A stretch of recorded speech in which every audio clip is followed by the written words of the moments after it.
ಪ್ರಣಾಳಿಕೆ ಭರವಸೆಯನ್ನು ಸರ್ಕಾರವು ನೀಡಿರುವ ಪ್ರಣಾಳಿಕೆ ಭರವಸೆಯನ್ನು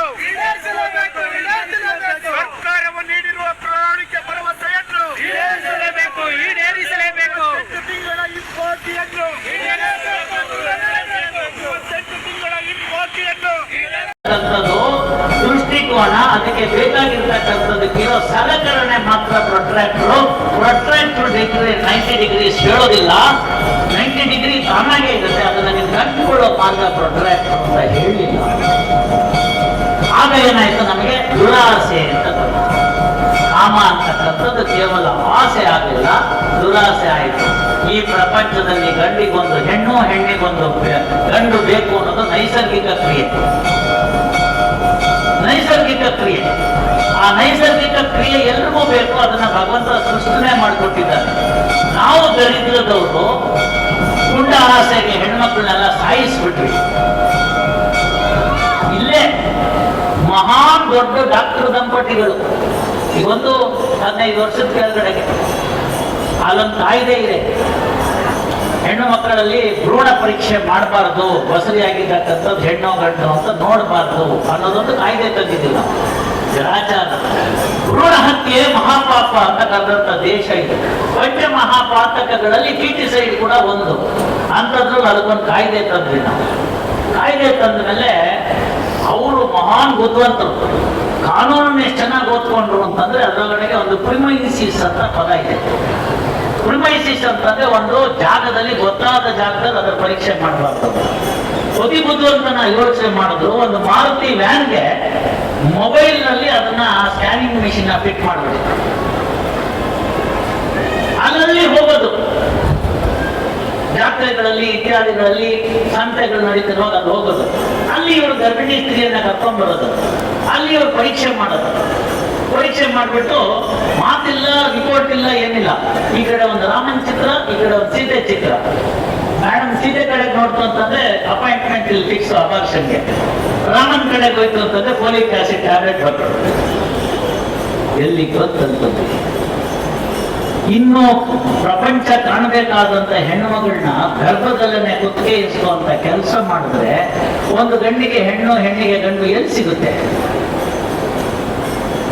ನನಗೆ ಸಿಕ್ಕಿದ ಮೇಲೆ ಇನ್ನೊಬ್ಬರ ಮೇಲೆ ಆಸೆ ಪಡ್ತಕ್ಕಂಥದ್ದು ಇದೆಯಲ್ಲ, ಅದು ಮಹಾ ತಾಪತ್ರಯ. ಅದನ್ನ ರಾವಣ ಮಾಡ್ತಾನೆ. ಸೀತೆ ಸೆಕೆಂಡ್ ಟೈಮ್ ಮಾಡಿದ್ದವನು. ಹಿಂದೆ ಯಾಗ ಯಜ್ಞಗಳನ್ನ ಮಾಡಿದಾಗ ಶಿವನನ್ನ ಕುರಿತು ತಪಸ್ಸು ಮಾಡಿ ಶಿವ ಪ್ರತ್ಯಕ್ಷ ಆದರೆ ಪಾರ್ವತಿನ ಕಳಿಸು ಅಂದ್ಬಿಟ್ಟ. ಸೊ ಅಲ್ಲಿಗೆ ಅದು ಮ್ಯಾನುಫ್ಯಾಕ್ಚರಿಂಗ್ ಡಿಫೆಕ್ಟ್ ತಾನೆ.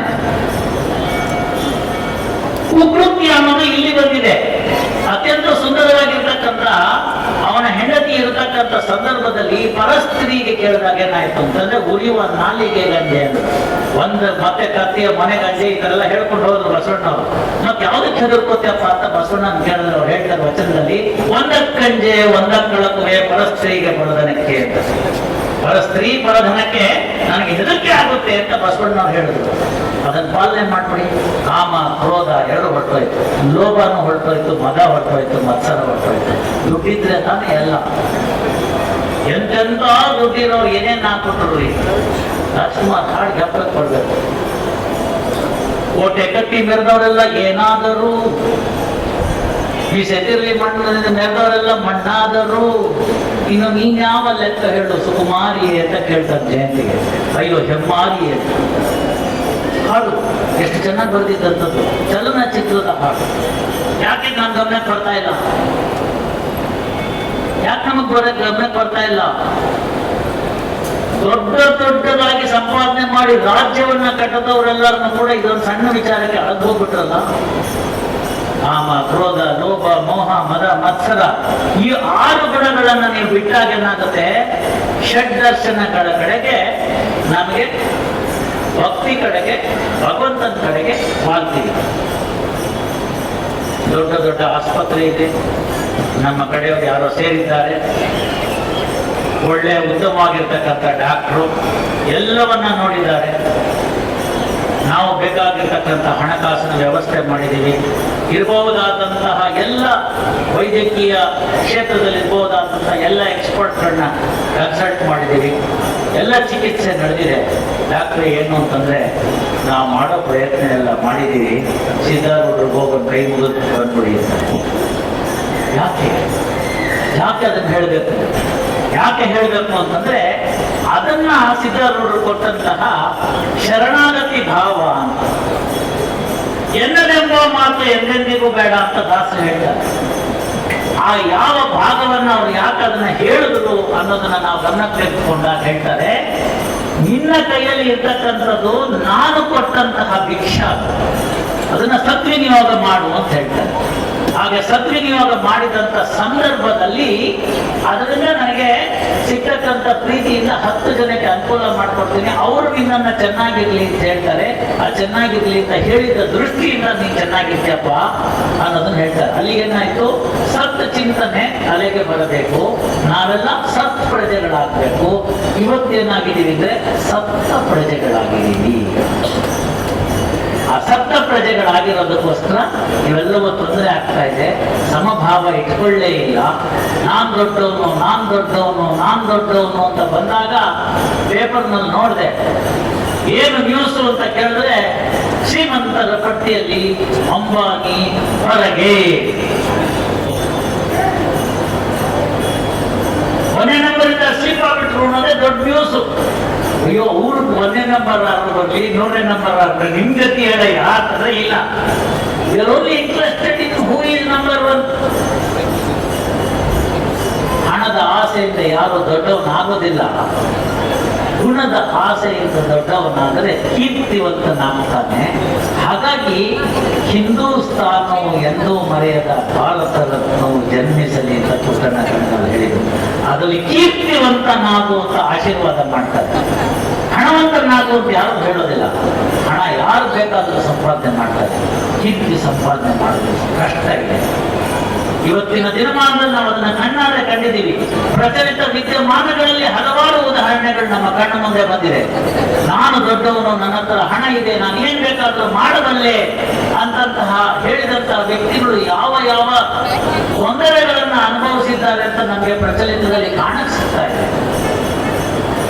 ಹಾಗಾದ್ರೆ ನೀವೆಲ್ಲ ಮಾಡಿದ್ರೆ ಆ ರಿಸಲ್ಟ್ ಯಾಕೆ ಬರಲಿಲ್ಲ? Is it a chemical reaction or a physical principle that ಇದು ಹಾಕಿದ್ರೆ ಇದಾಗಬೇಕು ಅಂತಕ್ಕಂಥದ್ದು ಆಗ್ತಿಲ್ವಲ್ಲ. What is that external factor? ಆ ಎಕ್ಸ್ಟರ್ನಲ್ ಫ್ಯಾಕ್ಟರ್ ಏನು ಅಂತ ನೋಡಿದಾಗ ಅವಾಗ ನಮಗೆ ಗೊತ್ತಾಗುತ್ತೆ. ಎಲ್ಲ ಫೇಲ್ ಆದ್ಮೇಲೆ ನಮಗೆ ಆವಾಗ ತತ್ವಜ್ಞಾನ ಕಡೆಗೆ ಹೋಗುತ್ತೆ. There the science stops, there the philosophy begins ಅಂತ.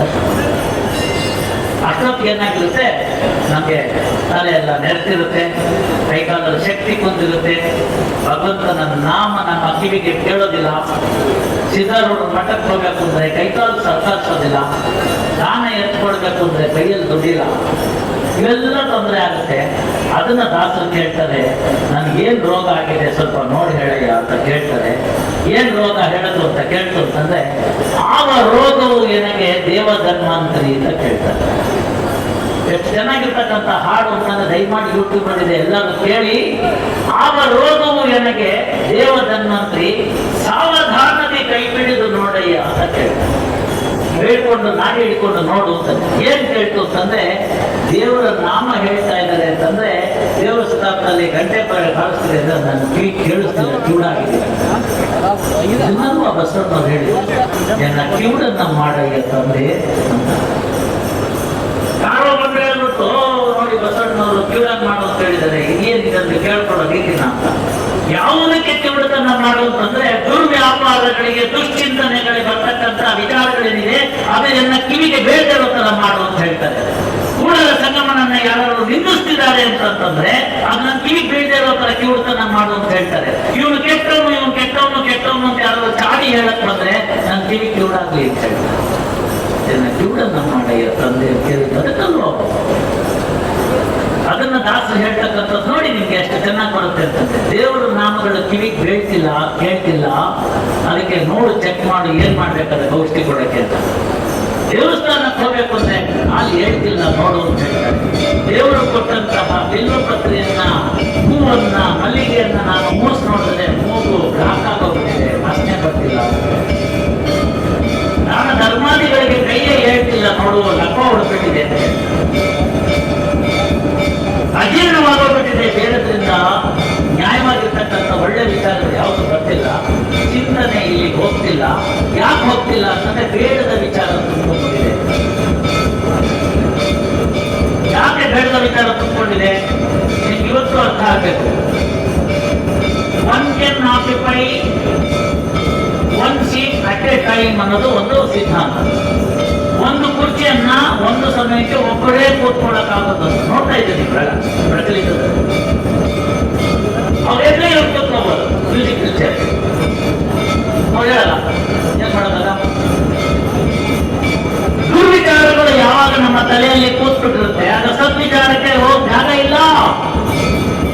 ಮೊದಲು ಅದನ್ನು ಓಡಿಸುವಂತ ಹೇಳ್ತಾರೆ. ಹಾಗೆ ಓಡಿಸ್ಬೇಕಾದಂತ ಸಂದರ್ಭ ಬಂದಾಗ ಯಾವುದರಿಂದ ಓಡಿಸ್ಬೇಕು ಗೊತ್ತಾಗುತ್ತೆ. ಶರ್ಟ್ ಹಾಕೊಂಡಿದ್ದೀನಿ, ಅಲ್ಲಿ ಹೋಗುವಾಗ ಒಂದು ಕಾಗೆನೋ ಮತ್ತೊಂದು ಏನೋ ಒಂದು ಮಾಡ್ಬಿಡುತ್ತೆ ಗಲೀಜು. ಚೆನ್ನಾಗಿರೋ ತುಂಬ ಹಾಳು ಮಾಡ್ಕೊಂಡ್ಬಿಡ್ತೀನಿ ಮನೆಯವರಂತ. ಏನಿಲ್ಲ ಬಿಡು, ಅದಕ್ಕೇನಂತೆ ನಾಳೆ ಒಗದ್ರಾಯ್ತು. ಏನ್ ಒಗಿತೀರಾ?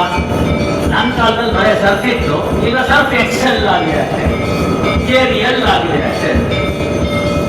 ಅದ್ರೇನಾಯ್ತು, ಹೊರಗಿನ ಕೊಳೆಯನ್ನ ತೊಳೆಯಲಿಕ್ಕೆ ನಮಗೆ ಸಾಬೂನುಗಳಿವೆ, ಮಾರ್ಜಕಗಳಿವೆ. ಸ್ವಲ್ಪ ಮೈಯೆಲ್ಲ ಬೆವರು ಜಾಸ್ತಿ ಆಯ್ತು ಬೇಸಿಗೆ ಕಾಲದಲ್ಲಿ. ಬೆವರು ಬೇಕು, ನೈಸರ್ಗಿಕ ಕ್ರಿಯೆ. ಬೆವರಿದ್ರೆ ಸ್ವೇದನ ಗ್ರಂಥಿಗಳೆಲ್ಲ ಅಗಲ ಆಗುತ್ತೆ, ಅಲ್ಲಿಂದ ಕಲ್ಮಶ ಹೊರಗಡೆ ಹೋಗುತ್ತೆ. ಆ ಬೆವರಿನ ಬ್ಯಾಕ್ಟೀರಿಯಾ, ಧೂಳು ಇತ್ಯಾದಿಗಳೆಲ್ಲ ಸೇರ್ಕೊಳ್ಳುತ್ತೆ, ವಾಸನೆ ಬರುತ್ತೆ, ಕೊಳೆ ಆಗುತ್ತೆ. ಬೆಳಗ್ಗೆ ಜಳಕ ಮಾಡಿದ್ರೆ ಸರಿ ಹೋಗುತ್ತೆ. ನಮ್ಮ ಕಾಲದಲ್ಲಿ ಲಕ್ಷಿತ್ತು ಈಗ ಡೌ ಬಂದಿದೆ ಅಷ್ಟೇ. ಅದೇ ಸೊಪ್ಪು ಅದೇ ಕೆಲಸ ಮಾಡೋದು. ತುಂಬಾ ಜನ ಕೇಳ್ಬಿಟ್ರೆ ಬೇಜಾರಾಗುತ್ತೆ. ಲೈಫ್ ಎಲ್ಲಿದೆಯೋ ಅಲ್ಲಿದೆ ಆರೋಗ್ಯ ಅಂತ ಒಂದು ಮ್ಯೂಸಿಕ್ ಬರ್ತಿದ್ದು, ಅಡ್ವರ್ಟೈಸ್ಮೆಂಟ್ ಬರ್ತಿತ್ತು. ಬಚ್ಚಲ್ ಮನೇಲಿದೆ ಅದಕ್ಕೆ ಅಲ್ಲಿದೆ ಆರೋಗ್ಯ ಅಂತ. ಅಲ್ಲಿಂದ ನಾವು ಇಲ್ಲಿ ತನಕ ಬಂದಿದ್ದೀವಿ. ಸಾಬೂನ್ ಆಯ್ತು, ಮಾರ್ಜಕ ಆಯ್ತು, ಅದೆಲ್ಲ ಬಾಹ್ಯದಲ್ಲಿ ಇರ್ತಕ್ಕಂಥ ಕೊಳೆಯನ್ನ ಕಳ್ಕೊಳ್ಳಿಕ್ಕೆ ನಮ್ಗೆ ಇರ್ತಕ್ಕಂಥ ಮಾರ್ಗ. ಉಡುಗೆ ತೊಡುಗೆಗಳಲ್ಲಿ ಇರ್ತಕ್ಕಂಥದ್ದು, ಮೈ ಮೇಲೆ ಇರ್ತಕ್ಕಂಥ ಕಲ್ಮಶವನ್ನ ತೊಳ್ಕೊಳ್ತಕ್ಕಂಥದ್ದು. ಅಂತರಂಗದಲ್ಲಿ ಇದೆಯಲ್ಲ, ಇಲ್ಲಿ ತೊಳ್ಕೊಂಡ್ಬಿಟ್ಟಿದೆಯಲ್ಲ ಕೊಳೆ, ಅದನ್ನ ಯಾವ ಸಾಬೂನ್ ಇದೆ ರೀ ಕೇಳಿ. ಯಾವ್ದಾದ್ರು ಒಂದು ಕಂಪ್ನಿಯವರಿದ್ರೆ ತಂದು ಕ್ಲೀನ್ ಮಾಡ್ಬಿಟ್ಟು ವಾಪಸ್ ಇಟ್ಬಿಡೋಣ, ಅಲ್ಲಿ ಹೋಗ್ಬಿಡೋಣ ಡಾಕ್ಟರ್ ಇವ್ರ ಹತ್ರ, ಹಾರ್ಟ್ ಸ್ಪೆಷಲಿಸ್ಟ್ ಹತ್ರ ಹೋಗ್ಬಿಟ್ಟು ಸ್ವಲ್ಪ ಅದನ್ನ ಓಪನ್ ಮಾಡ್ಬಿಟ್ಟು ಕ್ಲೀನ್ ಮಾಡ್ಬಿಟ್ಟು ವಾಪಸ್ ಹಾಕ್ಬಿಡಿ. ಇಲ್ಲ, ಇರ್ತಕ್ಕಂಥದ್ದು ಒಂದೇ. ಅದಕ್ಕೆ ಇರ್ತಕ್ಕಂಥ ಸಾಬೂನು ಅಥವಾ ಮಾರ್ಗಕ ಅಂತಂದ್ರೆ ಭಗವಂತನ ಚಿಂತನೆಗಳು, ಭಗವಂತನಲ್ಲಿ ಒಳ್ಳೆಯದನ್ನ ಬಯಸ್ತಕ್ಕಂಥದ್ದು, ಸಕಲ ಜನಕ್ಕೂ ಒಳ್ಳೆಯದಾಗಲಿ ಅಂತ ಕೇಳ್ತಕ್ಕಂಥದ್ದು, ಪ್ರಪಂಚ ಶಾಂತವಾಗಿರ್ಲಿ ಅಂತ ಕೇಳ್ತಕ್ಕಂಥದ್ದು. ಹೀಗೆ ನಾವೆಲ್ಲವನ್ನ ಮಾಡಿದಾಗ ಅದು ನ್ಯಾಯಯುತವಾದ ಜೀವನ ಅಂತ. ಯಾಕೆ ನ್ಯಾಯಯುತವಾದ ಜೀವನ ಆಗುತ್ತೆ ಅಂತಂದ್ರೆ, ನಂದು ನಾನು ತಗೊಂಡಿದ್ದೀನಿ, ನನ್ನ ಕುಟುಂಬದವ್ರ ಜೊತೆ ನಾನಿದ್ದೀನಿ, ಸಮಾಜಕ್ಕೆ ನಾನು ಕೈಲಾದನ್ನು ಮಾಡ್ತಿದ್ದೀನಿ, ನ್ಯಾಯವಾದ ಸಂಪಾದನೆಯನ್ನು ಮಾಡಿದ್ದೀನಿ, ಕಾಯಕದಿಂದ ಸಂಪಾದನೆ ಮಾಡಿದ್ದೀನಿ. ಯಾರಿಗೆ ಶಕ್ತಿ ಇಲ್ಲವೋ ಅವರಿಗೋಸ್ಕರ ಕಾಯಕವನ್ನ ಮಾಡಿದ್ದೇನೆ. ನನ್ನ ಕೈನಲ್ಲಿ ದಿನಾಂಕ ಮನೆಯಲ್ಲಿ ಕಾಯಕ ಮಾಡಕ್ಕೆ ಶಕ್ತಿ ಇಲ್ಲ ಅಂತ ಹೇಳಿದ್ರೆ, ಕಾಯಕ ಮಾಡಕ್ಕೆ ಅಂತ ಇರ್ತಕ್ಕಂಥವ್ರಲ್ಲಿ ಅಲ್ಲಿ ಹೋಗಿ ನನ್ನ ಕೈಲಾದಂತ ಸಹಾಯ ಮಾಡಿದ್ದೀನಿ. ಹಾಗೆ ಮಾಡಿದ ನಂತರ ಸಿಗ್ತಕ್ಕಂಥ ಪ್ರಸಾದವನ್ನು ಗುಂಜಿಸ್ತಾ ಇದ್ದೀನಿ. ಹೀಗೆ ಗುಂಜಿಸಿದ ಆಹಾರ ನನಗೆ ಅನುಕೂಲಕರವಾಗಿ ನನ್ನ ದೇಹ, ಮನಸ್ಸು ಎಲ್ಲ ಪ್ರಫುಲ್ಲಿತವಾಗಿ ಬೆಳೆಯುತ್ತೆ ಅಂತ. ಹೀಗೆ ಬೆಳೆದಂಥದನ್ನ ನಾವು ನ್ಯಾಯಯುತವಾದ ಅಥವಾ ಧಾರ್ಮಿಕವಾಗಿರ್ತಕ್ಕಂಥ ಜೀವನ ಅಂತ. ಹೀಗೆ ನ್ಯಾಯಯುತವಾದ ಜೀವನ ಮಾಡಿದ್ರೆ ಏನಾಗಬೇಕು ಅಂತಂದ್ರೆ, ನೆಕ್ಸ್ಟ್ ಇಮಿಡಿಯೇಟ್ಲಿ ನೆಮ್ಮದಿ ಸಿಗಲೇಬೇಕು. ಸೋಪಾನ ಅಂದ್ರೆ ಏನು ಅಂದ್ರೆ ಮೆಟ್ಲು ಅಂತ. ಅಲ್ಲಿಂದ ಇಲ್ಲಿ ಹಾರಕ್ಕಾಗಲ್ಲ, ಅದನ್ನ ಏರ್ಬೇಕಾದ್ರೆ ಆ ನೆಮ್ಮದಿಯ ಭಾಗಕ್ಕೆ ಒಂದೊಂದೇ ಮೆಟ್ಟಿಲನ್ನ ಏರ್ತಾ ಹೋಗ್ಬೇಕು. ಯಾವ್ಯಾವ ಮೆಟ್ಟಿಲನ್ನ ಏರ್ತಾ ಹೋಗ್ಬೇಕು ಅಂತಂದ್ರೆ, ಮೊದಲು ಅತಿ ಆಸೆ ಇರ್ತಕ್ಕಂಥ ಬಿಟ್ರೆ ಮೊದಲನೇ ಮೆಟ್ಲಿಗೆ ಹೋದ್ರೆ ಎಲ್ಲ ಅಯ್ಯಪ್ಪ ಸ್ವಾಮಿ ದೇವಸ್ಥಾನಕ್ಕೆ ಹೋದವ್ರು ನೋಡಿರ್ತೀವಿ. 18 ಮೆಟ್ಟಲುಗಳನ್ನ ಹತ್ತಿಸ್ತಾರೆ. 18 ಮೆಟ್ಟಲುಗಳನ್ನ ಹತ್ತಿಸಿದ ಆದ್ಮೇಲೆ ನಿಮಗೆ ಭಗವಂತನ ದರ್ಶನ ಅಂತಕ್ಕಂಥದ್ದು ಆಗ್ಬೇಕಾಗುತ್ತೆ. ತಿರುಪತಿಗೆ ಹೋದವ್ರು ಹೋಗ್ತಾರೆ, ಸಾವಿರಾರು ಮೆಟ್ಟಲುಗಳಿದೆ ಅಲ್ಲಿ. ನಮ್ಗೆ ಒಂದೊಂದ್ಸತಿ ಡೌಟ್ ಬರುತ್ತೆ, ಇರೋದು ಯಾಕೆಲ್ಲ ಮೇಲ್ಗಡೆನೇ ಇರ್ತಾನೆ, ಕೆಳಗಡೆ ಯಾಕೆ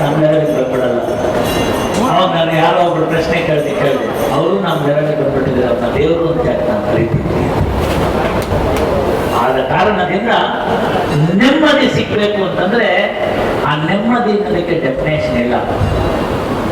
ಡಾಕ್ಟರ್ ಹೇಳ್ತಾರೆ ಬೆನ್ನೋವು ಅಂತ ಹೇಳಿದೀವಿ, ಅವರೆಲ್ಲ ಬೆಲ್ಟ್ ಕೊಟ್ಟಿದ್ದಾರೆ, ಅದೆಲ್ಲ ಹಾಕೊಂಡಿದೀವಿ, ಆದ್ರೂ ಬೆನ್ನೋವು. ನಿಮ್ಮಲ್ಲಿ ಯಾವ್ದು ಹಾಸಿಗೆ ಇಲ್ಲರಿ, ನಾವು ಭಕ್ತಿದು ಮಾಡಿಸ್ಕೊಂಡಿದ್ದೀವಿ, ಅವತ್ತಿಂದ ಅದರಲ್ಲೇ ಅದೇ ಪ್ರಾಬ್ಲಮ್ ಆಗಿದೆ. ಆರ್ಥೋಪೆಡಿಕ್ ಹಾಸಿಗೆ ಅಂತ ಬಂದಿದೆ, ನೀವು 35,000 ಇಲ್ಲಿ ಹೋಗಿ ಕರ್ಲಾನಲ್ಲಿದೆ ಆರ್ಥೋಪೆಡಿಕ್ ಬೆಡ್ ಅಂತ. 35,000 ಕೊಟ್ಟು ನೀವು ಹಾಸಿಗೆ ಕೊಂಡ್ಕೋಬಹುದು, ನಿದ್ದೆ ಕೊಂಡ್ಕೊಳಕ್ಕಾಗತ್ತಾ?